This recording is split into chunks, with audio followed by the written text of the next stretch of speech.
Good morning students. कैसे हैं आप सब? बढ़िया हो? चलिए, बढ़िया ही रहनी चाहिए। बढ़िया रहिए, मस्त रहिए और पढ़ते रहिए। ठीक है, पढ़ाई विशेष आवश्यक है, इसीलिए पढ़ाई करते रहें। अब ज्यादा समय बर्बाद न करते हुए हम अपने टॉपिक पर पहुंचते हैं। कल जब हम फिजिक्स की बात कर रहे थे, तो फिजिक्स की बात करते हुए हम लोगों ने कल लेंसों से बनने वाले प्रतिबिंबों के बारे में बात की, और प्रतिबिंबों के बाद हमने बात की थी वस्तु की दूरी u, प्रतिबिंब की दूरी v तथा फोकस दूरी f में संबंध की बात की थी। और आप लोगों को पता है कि 1/f इज इक्वल टू निकल के आता है 1/v माइनस 1/u। ये लेंस के लिए फॉर्मूला निकल के आता है कि 1/f is equal to 1/v minus 1/u। Clear है इतनी सी बात? जब हमने यहाँ तक बात कर ली थी, तो आगे अगर हम देखें, इस पे एक क्वेश्चन भी हमने करके देखा था। आई के लिए और उत्तल लेंस के लिए। कौन से लेंस के लिए? उत्तल लेंस के लिए हमने एक क्वेश्चन भी करके देखा था कि वस्तु की दूरी, प्रतिबिंब की दूरी और फोकस दूरी में किस प्रकार का रिलेशन होता है। आपने कहा बिल्कुल सर जी। इसके लिए अगर आगे अगर हम देखें, तो एक क्वेश्चन की और बात कर लेता हूं मैं। एक क्वेश्चन की और बात कर लूं। एक क्वेश्चन की और बात अगर मैं करूं, तो मैं क्या कह सकता हूं? मैं कह सकता हूं सर जी, तो मुझे अगर एक क्वेश्चन दे दिया जाए, हमने उत्तल लेंस के आधार पे एक क्वेश्चन करके देख लिया, तो एक क्वेश्चन और करके देख लेते हैं अवतल लेंस के आधार पे।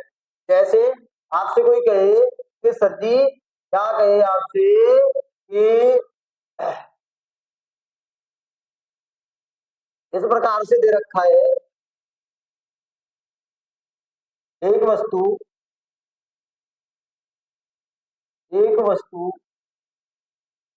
अवतल लेंस के सामने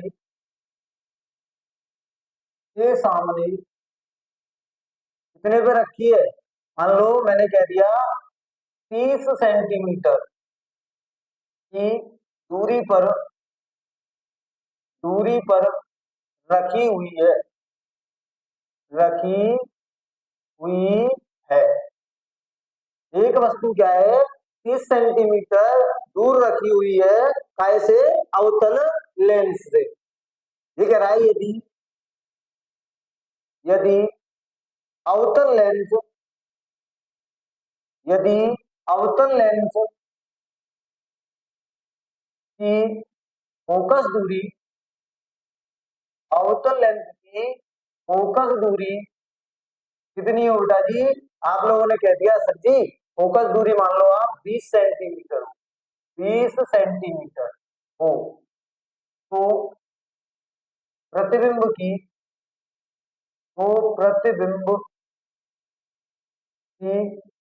स्थिति तथा प्रकृति की गणना कीजिए। कई गणना करवा रहा है? प्रतिबिंब की स्थिति और प्रकृति की गणना करवा रहा है। क्लियर है? चलिए बात कर लेते हैं अब किस प्रकार से हमें इसका सॉल्यूशन करना है। आप लोगों ने कहा सर जी, इसको तो हम भी सॉल्व कर सकते हैं, ये थोड़ी सिंपल सी बात है। मैंने कहा करो। देखो देखो, इसने कहा है सामने 30 सेंटीमीटर की दूरी पर वस्तु रखी है, यानी u और आवर कितना दे रखा है उसने हमें? u दे रखा है 30 सेंटीमीटर, और जो 30 सेंटीमीटर है वो कैसा है? माइनस के 30 है बेटा। कितना है? माइनस के 30 सेंटीमीटर। भाई वस्तु की दूरी हमेशा क्या ली जाती है? नेगेटिव ली जाएगी। अच्छा, एफ कितना दे रखा है उसने हमें? आप लोगों ने कहा सर एफ दे रखा है 20 सेंटीमीटर 20 सेंटीमीटर, और जो 20 सेंटीमीटर है ये कैसा लिया जाएगा? आपने कहा सर ये माइनस का 20 सेंटीमीटर लिया जाएगा। माइनस का क्यों लिया जाएगा? क्योंकि मैंने आपको बताया था कि अवतल दर्पण की फोकस दूरी सदैव कैसी ली जाती है? नेगेटिव ली जाती है, ऋणात्मक ली जाती है। क्लियर है तीसरी बात? आपने कहा बिल्कुल। करिए, 1/f is equal to 1/v minus 1/, ये फॉर्मूला होता है अपने पास। रखिए वैल्यू, 1/में माइनस के 20 इज इक्वल टू 1/में v निकालना है माइनस 1/में u की जगह पे कितना रखूंगा मैं, माइनस के 30। आपने कहा माइनस से ये माइनस गया, एक काम कर लो सर जी, 1/v को यहीं पे रखो और इसको इधर ले जाओ। जब इसको इधर लेके जाऊंगा ये आएगा माइनस के 1/20 माइनस 1/30 बराबर में कितना हो जाएगा बेटा, 1/में v। क्लियर है इतनी सी बात। इसको अगर मैं कहूं तो पूरे में से माइनस में कॉमन ले लेता हूं, जैसे ही माइनस कॉमन लिया मैंने तो 30 इसका क्या, 30 दूनी 60 हो जाएगा एलसीएम। 60 क्या हो गया बेटा, एलसीएम हो गया। अब देखो 20 का भाग 60 में अगर दूंगा तो कितनी बार जाएगा, 3 बार। 3 का गुणा 1 में करूंगा तो 3 प्लस, यहां से देखिए मैं इसको अगर देखूं 30 का 60 में 2 बार, 2 का 1 में 2 बराबर कितना आया, 1/में v निकल के आया। मैं इसको अगर करूं तो ये हो जाएगा माइनस 3 और 2 5/में 60। क्लियर है दूसरी बात। बराबर में कितना आया, बराबर में 1/v। तो यहाँ से अगर देखूंगा 5 का भाग अगर 12 में देना है तो कितना, 5 से एक बार, 5 से 12 बार। तो यहाँ से माइनस 1/12 बराबर आया 1/v। इसको अगर आगे अगर हम लोग देखें तो v बराबर कितना निकल के आएगा, माइनस के 12 सेंटीमीटर। यानी कि प्रतिबिंब जो बन रहा है वो लेंस की ओर 12 सेंटीमीटर की पर बन रहा। क्लियर है इतनी सी बात। कोई दिक्कत कोई परेशानी यहाँ तक समझ में आया ना, करिए एक बार नोट डाउन।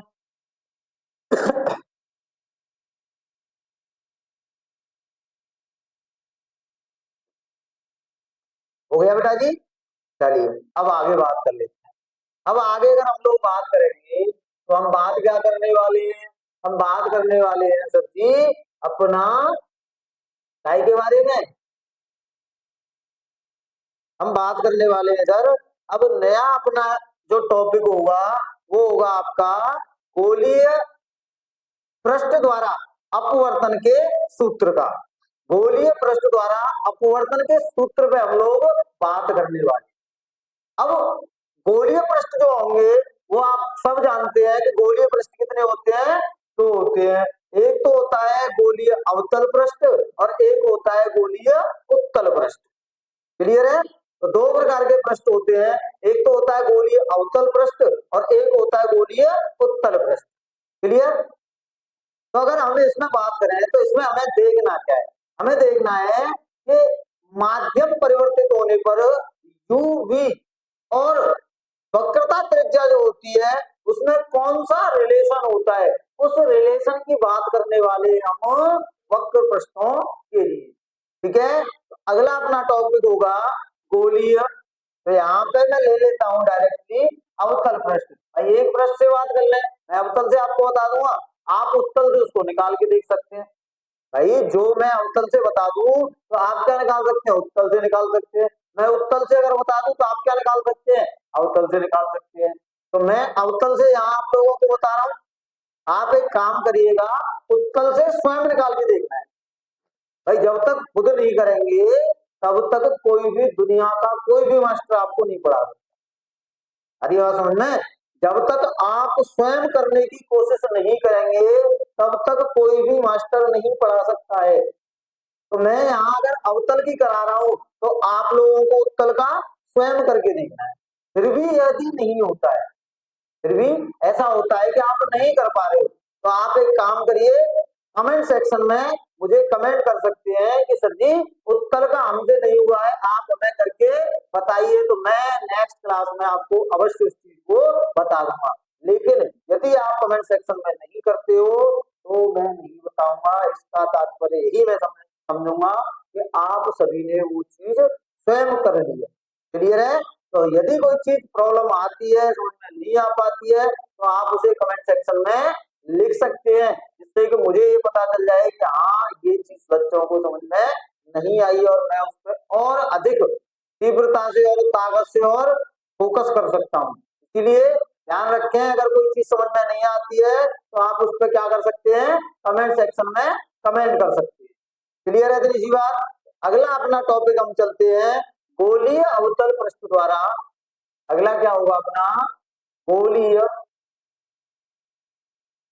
गोलीय अवतल पृष्ठ, अवतल पृष्ठ द्वारा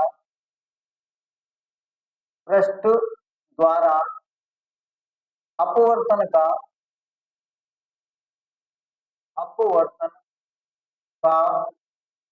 सूत्र, अपवर्तन का सूत्र। इस सूत्र का क्या करेंगे हम लोग, डेरिवेशन करेंगे। क्या करेंगे, डेरिवेशन करेंगे।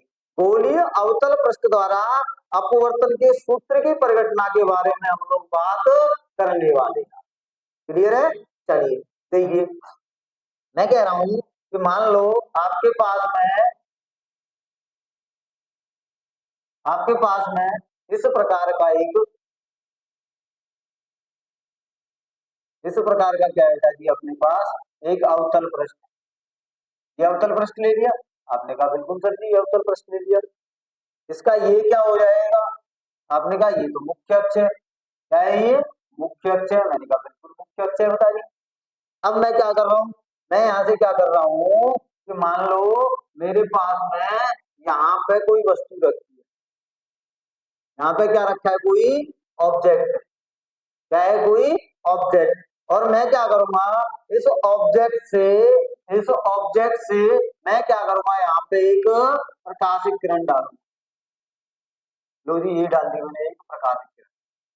अब ये प्रकाशिक किरण यहाँ से अपवर्तित होगी और क्या होगी, ऐसे करके निकल जाएगी,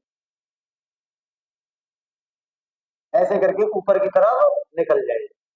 तो आपको कैसा प्रतीत हो रहा है, आपको कैसा प्रतीत हो रहा है, ये प्रकाशिक किरण कहां से आ रही है,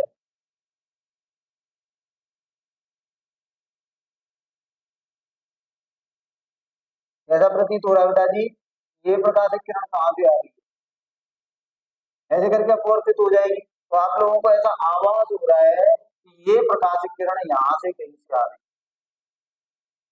कहां से आ रही है, यहाँ से कहीं से आ रही है, ये आ रही है, ऐसा आभास हो रहा है। तो जहां से आती हुई प्रतीत होती है उस स्थान पर काय का निर्माण होता है, प्रतिबिंब यानी कि इमेज का निर्माण होता है। आपने कहा बिल्कुल सर, ये होता है। अच्छा, अगली बात अगर मैं कहूँ तो अगली बात मैं क्या कह सकता हूँ, आपने कहा सर जी इसका एक अविलंब भी होगा। बिल्कुल होगा बेटा जी। ये लो, यहाँ पे क्या हो जाएगा, इसका अविलंब हो जाएगा।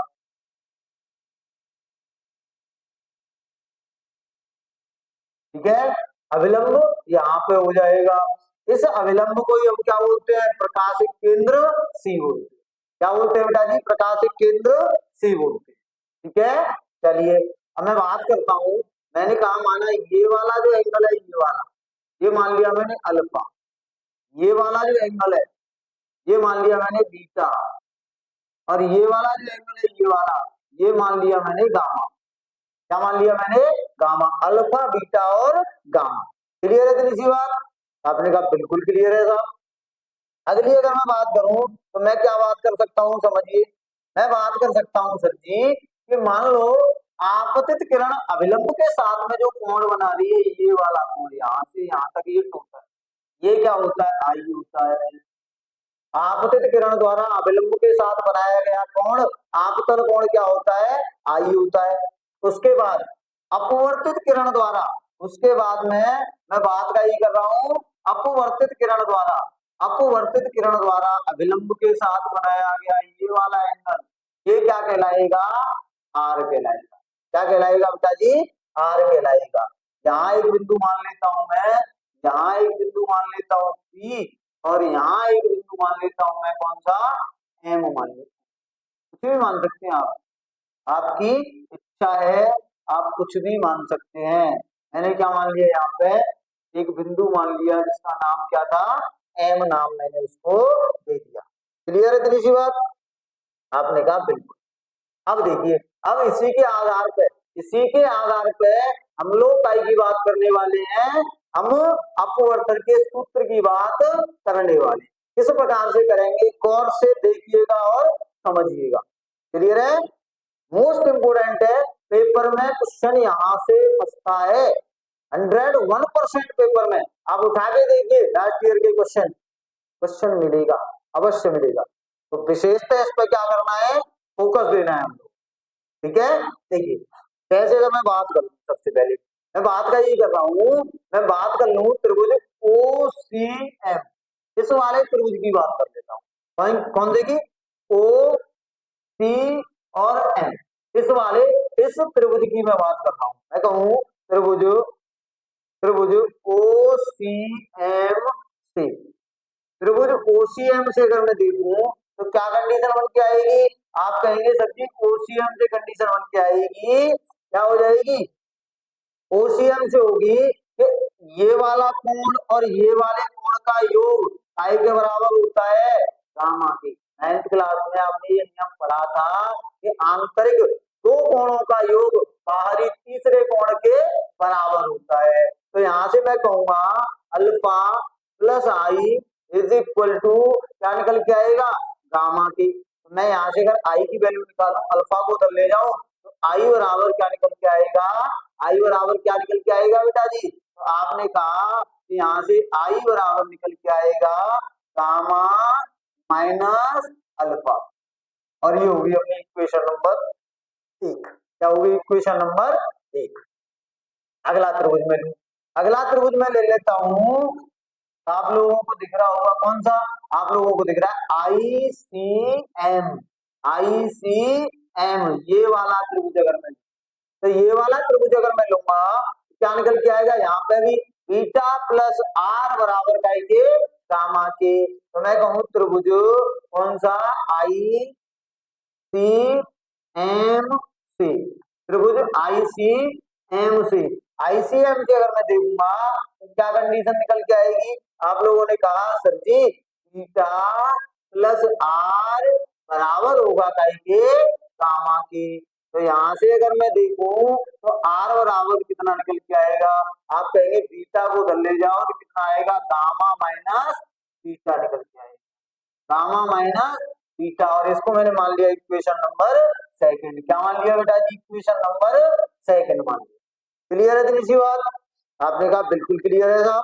अच्छा जी, जब ये बात यहाँ तक हो गई तो अब मैं क्या कह सकता हूँ, आप लोगों ने कहा सर जी अगर हमारे पास आई है, हमारे पास आर है, तो आई और आर में तथा माध्यम के अपवर्तनांक में, भाई इसका अपवर्तनांक कितना मान लेते हैं हम, इसका n मान लेते हैं। यहाँ वायु है तो यहाँ कितना हो जाएगा, n की जगह पे 1 हो जाएगा, कितना हो जाएगा, माध्यम का अपवर्तनांक 1 हो जाएगा। तो आपने क्या कहा, आपने कहा सर जी आई और आर में तथा माध्यम के अपवर्तनांक में रिलेशन को कौन दर्शाता है, स्नेल का नियम दर्शाता है। कौन दर्शाता है, स्नेल का नियम दर्शाता है। तो मैंने कहा फिर तो कोई दिक्कत ही नहीं है, क्या करते हैं, मैं कह दूं स्नेल के नियम से, स्नेल के नियम से, स्नेल का नियम क्या कहता है, स्नेल का नियम कहता है sir ji sine i upon sine r बराबर क्या होता है, माध्यम का अपवर्तनांक। क्या होता है, माध्यम का अपवर्तनांक होता है। क्लियर है इतनी सी बात। परंतु जब लेंस की हम लोग बात करते हैं तो जो आई और आर है, जो आई और आर है वो क्या होते हैं, अत्यंत सूक्ष्म होते हैं, बहुत छोटे होते हैं। जब कोण बहुत छोटे होते हैं तो आप लोगों को पता होगा कि त्रिकोणमितीय फलनों को हटा दिया जाता है। तो मैं यहां से कहूं यदि आई व आर अत्यंत सूक्ष्म हो, कैसे हो, अत्यंत सूक्ष्म हो, अत्यंत सूक्ष्म होंगे, तो यहां से क्या निकल के आएगा, आई अपॉन आर बराबर में हो जाएगा बेटा अपना एन हो जाएगा, बराबर में कितना हो जाएगा सॉरी एन हो जाएगा। तो मैं यहां से आई और आर की वैल्यू रखूं, आई की वैल्यू कितनी है, ये देखो सॉरी, आई और आर की वैल्यू कितनी है बेटा, आई की वैल्यू ये कितना, gamma minus alpha divided by कितना, गामा माइनस बीटा, और ये बराबर काय के होगा, बराबर होगा एन की, बराबर काय के एन की। आप एक काम कर सकते हैं, इसके नीचे कितना मान लें, एक मान लें। जैसे एक माना, कर दो क्रॉस मल्टीप्लाई, क्या कर दो, क्रॉस मल्टीप्लाई, क्रॉस मल्टीप्लाई करेंगे तो इसका इससे करेंगे तो कितना आएगा, gamma minus alpha is equal to n into में gamma minus beta, gamma minus beta. Clear है। और इसको मान लिया मैंने इक्वेशन नंबर थर्ड, क्या मान लिया मैंने इसको, इक्वेशन नंबर थर्ड मान लिया। क्लियर है बेटा जी इतनी सी बात। आपने कहा सर बिल्कुल क्लियर है, कि मैंने मान लिया, मैंने क्या कर दिया, गामा माइनस अल्फा बराबर हो जाएगा एन इंटू में गामा माइनस बीटा। ठीक है, यहाँ तक कोई दिक्कत किसी को, एक बार और समझ लीजिए। मैंने कहा इस प्रकार का आपके पास अवकल प्रश्न है, यहाँ मैंने ऑब्जेक्ट माना, ऑब्जेक्ट माना तो वैसे करके निकल जाएगा अपवर्तित होकर। जब अपवर्तित होकर निकला तो मैंने देखा ये प्रकाश किरण यहाँ से आती हुई प्रतीत हो रही है, तो यहीं पे काय का निर्माण हो जाएगा, प्रतिबिंब का निर्माण हो जाएगा। तो यहाँ क्या हो गया, इमेज हो गई। मैंने ऐसे करके लंब देखा, और लंब कहाँ होता है, या तो आप इसको सी मान सकते हो, या फिर क्या मान सकते हो, ओ मान सकते हो, केंद्र मान सकते हैं, प्रकाशित केंद्र मान सकते हैं, वही तो क्या होता है, लंब होता है। आपने कहा बिल्कुल सर जी। उसके बाद में मैंने इसको देखा, तो मैंने कहा त्रिभुज ओसीएम, ओसीएम, त्रिभुज ओसीएम से अगर मैं देखूंगा तो क्या होगा, आंतरिक दोनों कोणों का योग बाहरी कोण के बराबर होता है। तो यहाँ से अल्फा प्लस आई बराबर क्या हो जाएगा, गामा हो जाएगा। तो यहाँ से आई की वैल्यू अगर निकालूं तो अल्फा को उधर लेके आऊंगा तो गामा माइनस अल्फा। इसी प्रकार मैंने इस त्रिभुज से देखा, कौन से आई सी एम से, आईसीएम से अगर देखूंगा तो वहां भी वही कंडीशन होगी कि आंतरिक दोनों कोणों का योग बाहरी कोण के बराबर होता है। यानी क्या आएगा, बीटा प्लस आर बराबर गामा। तो यहाँ से आर बराबर कितना आएगा, गामा माइनस, यहां से मैंने क्या कर दिया, आई की वैल्यू निकाल ली और आर की वैल्यू निकाल ली। आई आर, और मुझे क्या देखना है, अपवर्तनांक देखना है। तो आई आर और अपवर्तनांक के मध्य संबंध को कौन बताता है, आपने कहा सर जी स्नेल का नियम बताता है। जब स्नेल का नियम बताता है तो हम जानते हैं स्नेल का नियम क्या कहता है, sine i upon sine r बराबर एन के होता है। और आई और आर का मान, कोण यदि बहुत छोटे हों, कोण बहुत छोटे होंगे तो त्रिकोणमितीय फलन क्या हो जाते हैं, गायब हो जाते हैं। तो सिर्फ और सिर्फ क्या बचा, आई अपॉन आर बराबर एन। मैंने कहा आई की वैल्यू ये रही, आर की वैल्यू ये रही, उठा के रख दो यहाँ पे, रख दी।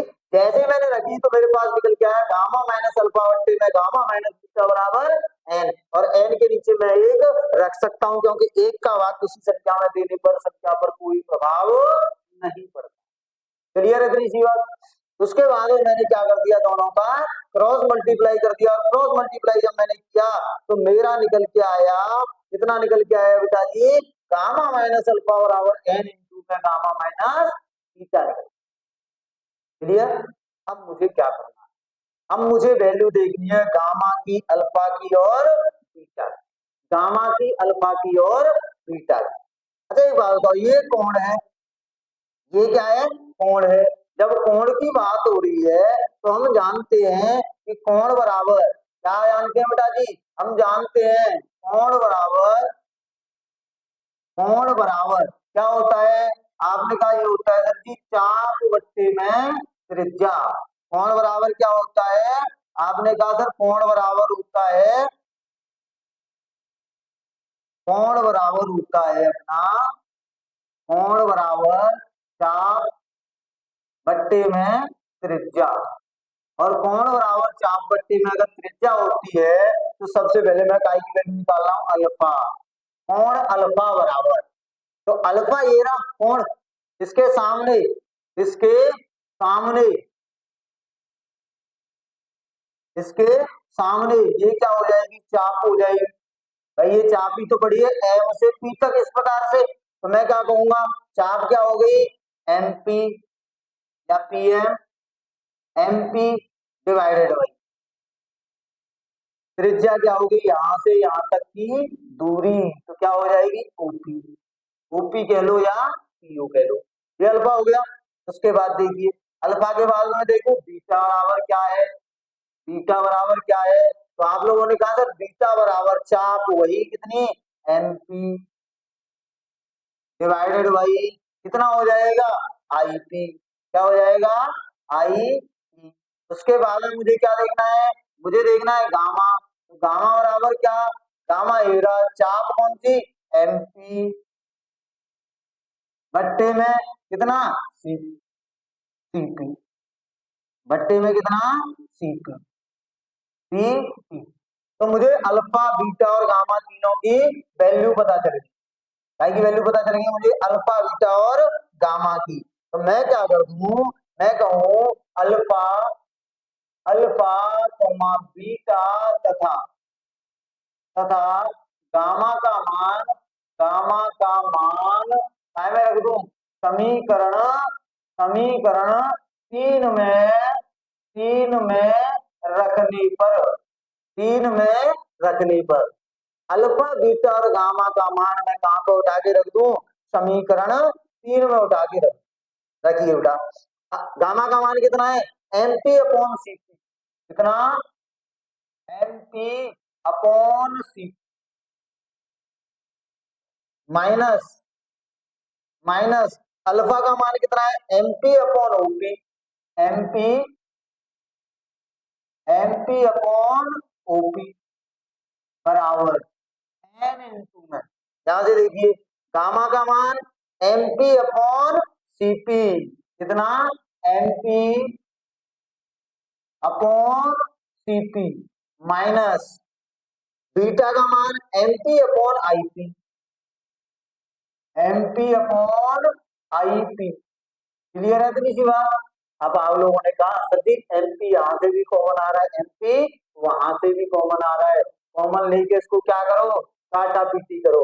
तो यहां से अगर मैं एमपी बाहर ले, यहां से एमपी बाहर लूं, तो यहाँ कितना बचेगा one upon CP, one upon CP. ये वाली वैल्यू कैसी है सीपी की, अगर मैं बात करूंगा तो कितना आएगा वन अपॉन सीपी, या पीसी की अगर मैं बात करूंगा तो ये कितना रहेगा अपने पास में, ये रहेगा साहब वक्रता त्रिज्या रहेगी भाई, केंद्र से यहां से और केंद्र तक की दूरी क्या कहलाती है वक्रता त्रिज्या कहलाती है। तो कितनी आएगी एक बट्टे में, और ये कितनी हो जाएगी आर, उधर साइड में तो कैसी हो जाएगी माइनस की आर, कैसी हो जाएगी बेटा जी, कैसी हो जाएगी माइनस की आर हो जाएगी, एक बट्टे में माइनस की आर, माइनस एक बट्टे में ओपी, एक बट्टे में ओपी, यहां से यहां तक की दूरी, यहां से यहां तक की दूरी क्या होगी वस्तु की दूरी होगी, और वो कितनी होगी एक बट्टे में माइनस के यू बराबर एन, और साथ में क्या है एमपी, एमपी यहां से भी कॉमन लिया, अंदर क्या बचेगा एक बट्टे में सीपी, सी से पी तक की दूरी, पी से सी तक की दूरी क्या होती है आर होती है, तो कितना आएगा माइनस के आर आएगा, माइनस एक बट्टे में आई पी, पी आई या आई पी क्या हो गया प्रतिबिंब की दूरी हो गई सच्ची, क्या हो गई सच्ची प्रतिबिंब की दूरी हो गई। तो प्रतिबिंब की दूरी क्या होती है माइनस के बी होती है, क्या होती है बेटा जी माइनस के बी होती है। आपने कहा एमपी से एमपी को खत्म करो, एमपी से एमपी को खत्म करो, कितना आएगा अगला भी देख लो, यहाँ ये माइनस से ये प्लस हो गया, इस माइनस से ये प्लस हो गया, इसको अगर मैं देखूंगा ये निकल के आएगा माइनस के एक बट्टे आर प्लस एक बट्टे यू बराबर में ये हो जाएगा माइनस के एन बट्टे में आर, और ये हो जाएगा प्लस का एक बट्टे में वी। होगा कि नहीं बेटा जी, आप लोगों ने कहा बिल्कुल होगा। अब जब बिल्कुल होगा तो मैं क्या कर सकता हूं, यहां तक मेरे पास ये फॉर्मूला निकल के आ गया, लेकिन अभी इसको क्या करना है मुझे सरल वे में लिखना है, सिंपल वे में लिखना है। तो सिंपल वे में अगर मुझे लिखना है तो मैं एक काम कर लूं, ये माइनस की है, माइनस एन बट्टे आर यहाँ पे कैसी है, माइनस की, और यहाँ पे ये भी कैसी है, माइनस की है। तो मैं एक काम कर लूं ना, इसको उठा के इधर ले जाऊं और एक बट्टे यू को उठा के उधर ले जाऊं। ठीक है, क्या करूं, इसको उठा के उधर ले जाऊं और इसको उठा के इधर ले जाऊं। क्लियर है इतनी सी बात, कोई दिक्कत कोई परेशानी यहाँ तक बताइए, यहाँ तक अगर कोई परेशानी कोई दिक्कत हो किसी को तो। नहीं है, नहीं है जी, नहीं है, क्या गड़बड़ कर गई शायद, दिख रही है कोई गड़बड़ नहीं है, कोई गड़बड़ दिख रही है। हाँ सर जी, आप लोगों को नहीं दिख रही है पर मुझे दिख रही है। एन का गुणा मैं इसमें करूंगा तो माइनस एन बट्टे आर, और एन का गुणा इसमें करूंगा तो कितना आएगा, एन बट्टे वी आएगा। क्या आएगा, एन बट्टे में, एन बट्टे में क्या आना है, एन बट्टे में वी निकल के आना है। कितना निकल के आना है बेटा, एन बट्टे में वी निकल के आना है। बताइए यहाँ तक कोई दिक्कत हो तो, यहाँ तक किसी को कोई दिक्कत, आपने कहा सर कोई दिक्कत नहीं है। तो मैंने कहा बेटा तो फिर एक काम कर लो, इस माइनस वाले को इधर ले जाओ, ये निकल के आएगा एन बट्टे में आर माइनस एक बट्टे में आर बराबर, ये उधर जाएगा एन बट्टे में वी माइनस उधर गया तो एक बट्टे में यू। यहां से अगर मैं देखूं तो नीचे आर क्या आ जाएगा बेटा, एलसीएम आ जाएगा, ऊपर क्या हो जाएगा एन माइनस वन बराबर में हो जाएगा एन बट्टे में वी माइनस एक बट्टे में यू। आएगा कि नहीं, बताओ किसी को कोई दिक्कत हो तो यहाँ से फॉर्मूला निकल के आया कि एन बट्टे में माइनस एक बट्टे में यू बराबर ये हो जाएगा n minus one upon r. ये आपके पास में क्या हो जाएगा, ये आपके पास में बेटा जी फॉर्मूला हो जाएगा। क्या हो जाएगा, फॉर्मूला हो जाएगा। ठीक है, आई बात समझ में, क्लियर है। तो ये क्या निकल के आया, अपवर्तन का, अपवर्तन का, अपवर्तन का सूत्र। ठीक है, क्लियर है। तो ये क्या निकल के आया है आपके पास में, अपवर्तन का सूत्र निकल के आया। क्या निकल के आया, एन बट्टे में वी माइनस एक बट्टे में यू बराबर एन माइनस वन बट्टे में आर निकल के आया। क्लियर।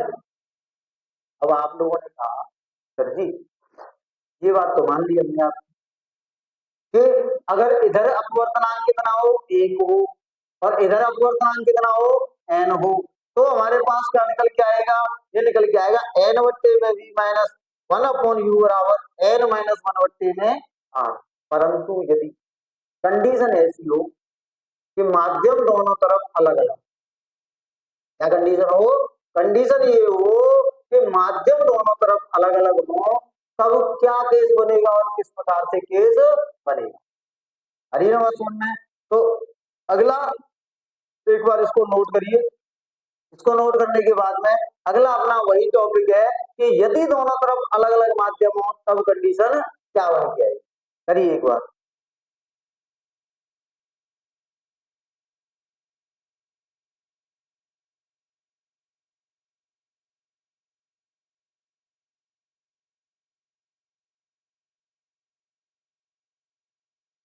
हो गया बेटा जी, कोई दिक्कत किसी को, कोई परेशानी यहाँ तक। आपने कहा सर कोई दिक्कत नहीं है, मैंने कहा कोई दिक्कत नहीं है तो बेटा आगे हम लोग बात कर लेते हैं और इसमें क्या बना लेते हैं, एक केस बना लेते हैं। क्या केस बना लें, केस ये बना लें, मैं कहूं यदि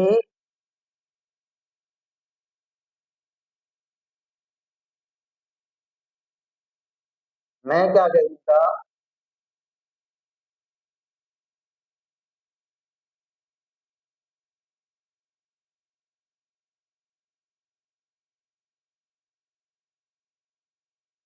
मैं यहां से कह देता हूं, मैं यहां से कह दूं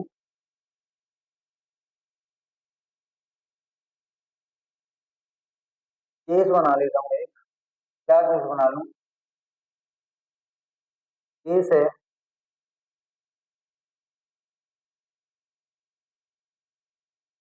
केस है यदि यदि दोनों तरफ दोनों तरफ दोनों तरफ भिन्न भिन्न भिन्न भिन्न माध्यम भिन्न भिन्न माध्यम हो। यदि दोनों तरफ क्या होगा, भिन्न भिन्न माध्यम, यानी कि मैं कह रहा हूं कि एक तरफ माध्यम है N1, एक तरफ क्या माध्यम है बेटा N1 और दूसरी तरफ माध्यम है N2। ये वाली कंडीशन है। कौन सी कंडीशन है? ये वाली कंडीशन है कि माध्यम दोनों तरफ क्या हो, भिन्न भिन्न हो। जब माध्यम दोनों तरफ भिन्न भिन्न होंगे तब क्या कंडीशन बन के आएगी? कंडीशन ये बन के आएगी सर कि जो n है उसकी जगह पे आप क्या करेंगे 1n2 करेंगे। और आप जानते हैं कि 1n2 का मतलब होता है n2 बट्टे में n1 होता है कि नहीं होता? आपने कहा बिल्कुल होता है सर जी। आपने क्या कहा? बिल्कुल होता है। क्या होता है? ये इस प्रकार से होता है, ये इस प्रकार से होता है कि यदि n की जगह पर मैं 1n2 कर दूं, भाई माध्यम अलग अलग हो गए, माध्यम अलग अलग हो गए तो मैं कह सकता हूं n2 बट्टे में n1 हो जाएगा। आपने कहा बिल्कुल हो जाएगा सर। क्या हो जाएगा? बिल्कुल हो जाएगा। जब बिल्कुल हो जाएगा तब क्या करेंगे हम लोग? तब हम लोग करेंगे अपना, क्या कर देंगे बेटा जी?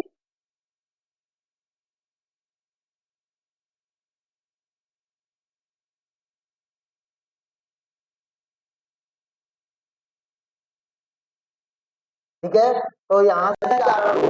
अभी हमारा जो फॉर्मूला निकल के आया था कितना, n बट्टे में v माइनस 1/u बराबर n माइनस 1 बट्टे में r। तो जहां जहां आपको n दिख रहा था, जहां जहां n दिख रहा था उस प्रत्येक n की जगह पे आप क्या कर सकते हैं? उस प्रत्येक n की जगह पे आप क्या कर सकते हैं? 1n2 कर सकते। क्लियर? तो मैं आगे अगर करूंगा कितना निकल के आया था n बट्टे में v 1n2 बट्टे में कितना हो जाएगा माइनस 1/2 बराबर में कितना हो जाएगा बेटा? बराबर में होगा अपना कितना था n माइनस 1 बट्टे में r था। ये हो जाएगा 1n2 माइनस 1 बट्टे में क्या हो जाएगा r। बट्टे में क्या हो जाएगा बेटा? r हो जाएगा। बस रख दो इसको। ये हो जाएगा n2 बट्टे में n1 इंटू में भी माइनस 1/u बराबर ये हो जाएगा n2 बट्टे में n1 n2 बट्टे में n1 minus 1 divided by r। इसको अगर कहूं तो ये हो जाएगा n2 बट्टे में n1 इंटू में भी माइनस 1/u बराबर में हो जाएगा बेटा। इसको अगर मैं कैसे गुणा करके, मतलब इसको अगर घटना को सॉल्व करूं तो कितना आएगा n2 माइनस n1 बट्टे में n1 इंटू में बट्टे में क्या हो जाएगा बेटा n1 इंटू में r। यही तो निकल जाएगा, ये निकल जाएगा। अब आप लोगों ने कह दिया कि सर जी एक काम कर दो, दोनों तरफ क्या कर दें, दोनों तरफ क्या करूं मैं यहाँ पे n1 से दोनों तरफ n1 से क्या कर दूं बेटा जी मैं n1 से दोनों तरफ गुणा करने पर, गुणा करने पर n1 से मैं क्या करूं दोनों तरफ गुणा करूं। जब n1 से दोनों तरफ मैं गुणा करूंगा तब कंडीशन क्या बन के आएगी बेटा जी? तो आपने कहा सर जी कंडीशन ये बन के आएगी कि यहाँ n1 से गुणा करूंगा तो n1 से n1 खत्म, n1 से ऊपर ही तो गुणा करूंगा, n1 से n1 खत्म, कितना आया n2 बटे में क्या निकल के आया बेटा जी?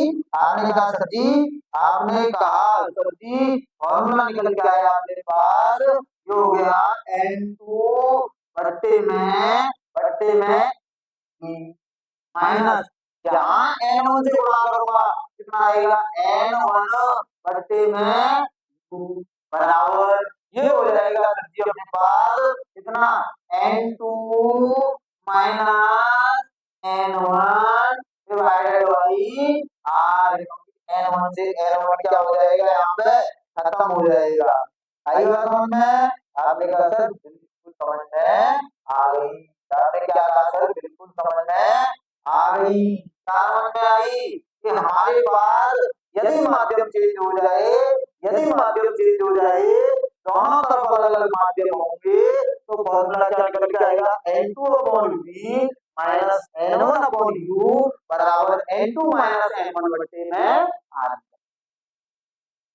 अरे क्लियर है ना? एक बात और समझ लो, मैं क्या कह रहा हूँ, जब मैं इसके माध्यम से फॉर्मूला निकाला तो फॉर्मूला निकल के आया आपके पास n बटे में v माइनस 1 बटे में u बराबर n माइनस 1 बटे में r। ये फॉर्मूला निकल के आया था। अब आप लोगों ने कहा कि सर जी आपने मान लिया कि इधर अपोजिट है इधर वायु है, परंतु ऐसा हो जाए कि दोनों तरफ अलग अलग माध्यम हो।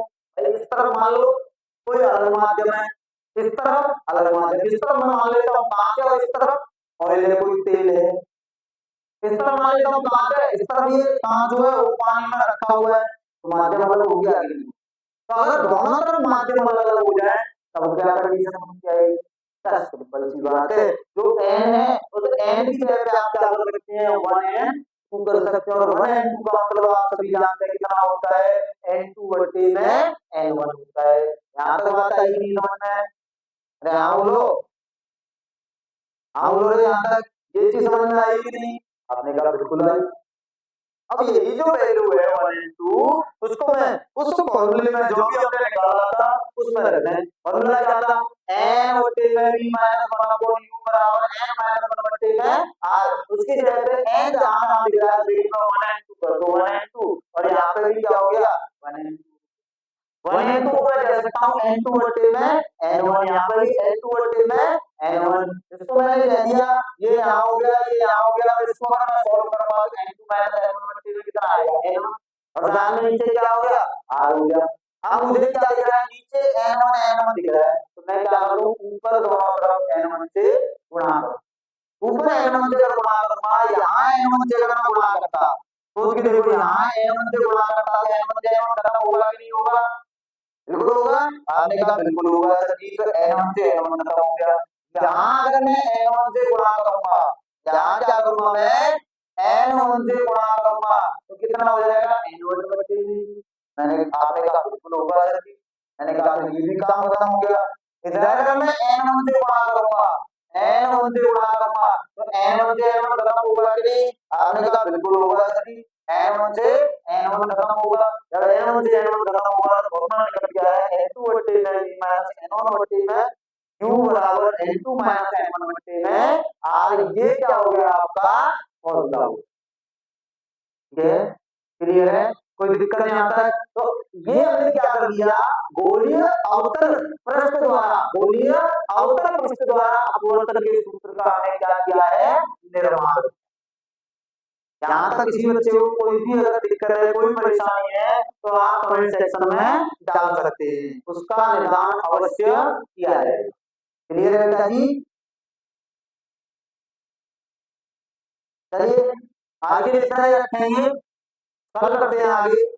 लेकिन एक चीज का विशेष ध्यान रखें, क्या ध्यान रखना है? ध्यान रखना है सर जी, क्या ध्यान रखना है कि यदि वीडियो अच्छी लगे क्या करना है लाइक करना है, उसके बाद में क्या करना है सब चैनल को सब्सक्राइब करना है, और वीडियो को ज्यादा से ज्यादा क्या करना है शेयर करना है। ठीक है, आज के लिए इतना ही, मिलते हैं कल, धन्यवाद।